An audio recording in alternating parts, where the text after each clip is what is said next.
السلام علیکم۔ آج کی میری ویڈیو ہے خود کی حقیقت، یعنی ہم خود کے سامنے کچھ اور دوسروں کے سامنے کچھ اور ہوتے ہیں، لیکن اللہ تعالیٰ سب کے دلوں کے حال جانتا ہے کہ ہم کیسے ہیں اور ہم دوسروں کے سامنے کس طرح ریئیکٹ کر رہے ہیں۔ تو چلیں اینڈ تک ویڈیو دیکھنے سے پہلے میری ویڈیو کو like, share, comment and subscribe ضرور کر دیں۔ تو خود کی حقیقت، اگر ساری دنیا ہماری تعریف کرے، اس تعریف سے ہمارا کچھ بھلا نہ ہوگا جب تک کہ اللہ تعالیٰ قیامت کے دن یہ نہ فرما دیں کہ میں تم سے راضی ہو گیا۔ علامہ سید سلیمان ندوی رحمۃ اللہ علیہ فرماتے ہیں کہ دنیا میں اگر بہت سے لوگ تمہاری تعریف کریں تو تم اپنی قیمت نہ لگا لینا، کیونکہ غلاموں کی قیمت لگانے سے غلاموں کی قیمت نہیں بڑھتی، غلاموں کی قیمت مالک کی رضا سے بڑھتی ہے۔ لہٰذا سلیمان ندوی رحمۃ اللہ علیہ کا ایک شعر ہے، ہم ایسے رہیں یا ویسے رہیں، وہاں دیکھنا ہے کہ کیسے رہے۔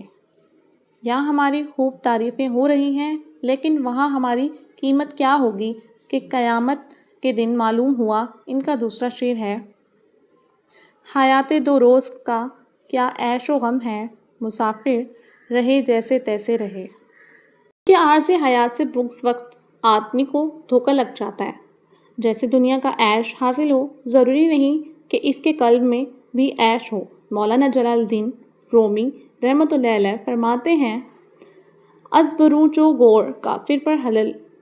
و اندرون قہر خدائے عزوجل۔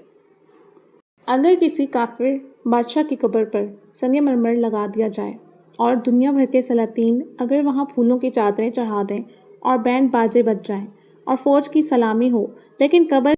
کے اندر جو اللہ تعالیٰ کا عذاب ہو رہا ہے، اس کی تلافی قبر کے اوپر سنگ مرمر نہیں کر سکتے، اور اوپر کی روشنی اور بجلیاں اور دنیا والوں کے سلوٹ اور سلامتی کچھ مفید نہیں ہے۔ اس لیے اگر اللہ تعالیٰ کو راضی نہیں کیا جائے، ایئر کنڈیشن میں بیٹھے ہوں، بیوی بچے بھی ہوں اور خوف خزانہ ہو، ہر وقت ریالوں کی گنتی ہو رہی ہو اور بینک میں بھی کافی پیسہ جمع ہو، لیکن یہ ظاہر کا آرام ہے، یہ جسم ایک قبر ہے جس کے اوپر کا پارٹ دل کے تھرڈ پارٹ کے لیے ضروری نہیں ہے۔ ایئر کنڈیشن ہمارے خالوں کو تو ٹھنڈا کر سکتے ہیں، مگر دل کی آگ کو نہیں بجھا سکتے۔ اگر اللہ تعالیٰ ناراض ہیں تو جسم لاکھ آرام میں ہو، لیکن دل عذاب میں مبتلا رہے گا اور چین